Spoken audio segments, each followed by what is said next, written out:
This is the worship vlog. I am passionate about worship. Whoa. I'm getting ahead of myself. I'm Chaz Lowder. I'm 32 years old. I've been married to an amazing woman named Carolyn for almost 9 years. We have a couple of these and one of these.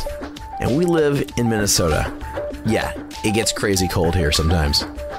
In my short 32 years, I've been privileged to do and see some pretty amazing and fun stuff. But that doesn't mean that life's always been easy. In fact, it sucked too. But in the center of it all, in the high points and low points, there's this guy named Jesus helping me through. He's pretty awesome. I'm sure you've heard about him, and worshiping him is what this vlog is all about. So whether you're a newbie, or you've been around the block, or maybe you've just come curious with some questions, this channel is all about life, faith, and worshiping him who makes it all possible. You can all call me crazy for the things that I might say. Hey, welcome back to the worship vlog. My name is Chaz Lowder. So glad you're here. Today, a quick devotion on preparing your heart for worship.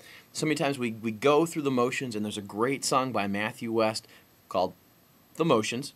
The words are great, and even though it's not scripture, it so articulates what we do. So many of us, including myself, I am super guilty of this. It's said the chorus says, 'Cause I don't wanna go through the motions.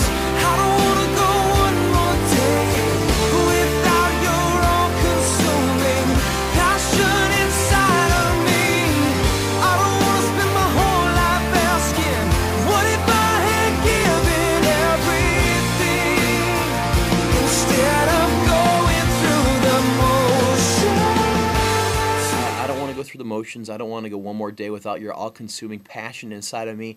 I don't want to spend my whole life asking, what if I had given everything instead of going through the motions. Great poetry. And here is a biblical version, just going to kind of the idea of preparing our hearts for worship. How do we avoid going through those motions? Here's Hebrews 10:22, and I'll just tell you right now, this piece of scripture is rich, very deep with theology. Spend a little time with the even just the NIV study Bible. It'll blow your mind just how much notes there are on even this one verse, because it's got a lot of stuff there. But here it is: let us draw near to God with a sincere heart, full of assurance of faith, having our hearts sprinkled to cleanse us from guilty conscience, and having our bodies washed with pure water. Okay, so check this out. I'm not going to dig into this whole verse, but let's look at this first little piece here. Let us draw near to God with a sincere heart. So in order to draw near to God, and when we draw near to God, hopefully we're worshiping. How do we do that? A sincere heart. So you have to think about that. How do I prepare myself? I have to get my heart in the right place. I just love that. You got to get your heart in the right place. Flipping over to James, and James is a hardcore book of the Bible. You ever read it? It's super short and it's just great, all kinds of truth. But James isn't soft and fluffy. He'll slap you around a little bit. 4:8. Here's what 4:8 says. Same idea. Come draw near to God, and he will draw near to you. Wash your hands, sinners, and purify your hearts.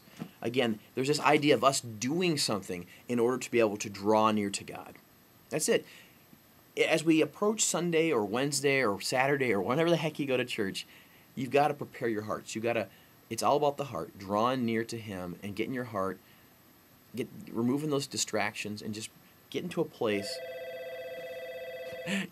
where you can worship. I better answer the phone, but that's it. That's all I got. I'll see you next time on the worship vlog. Change my way of thinking, make myself a different set of rules. I'm gonna change my way of thinking, make myself a different set